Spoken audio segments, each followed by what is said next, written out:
malamig na hangin, may aswang na malapit. Sa baryo namin, may isang mahigpit na batas.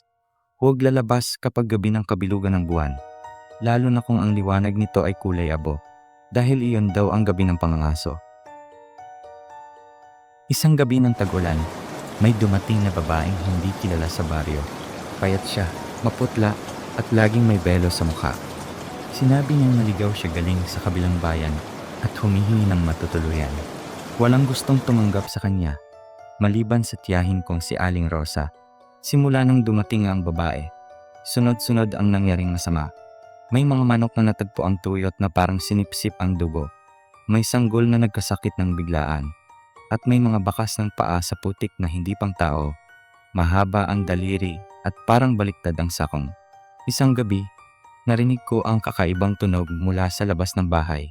Parang tiktik, ngunit hindi regular. Sabi ng matatanda, kapag mahina ang tiktik, malapit ang aswang.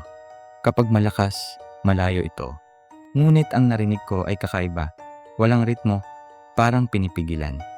Sumilip ako sa bintana at doon ko nakita ang anino ng babae. Ngunit ang anino niya ay nahiwalay sa katawan.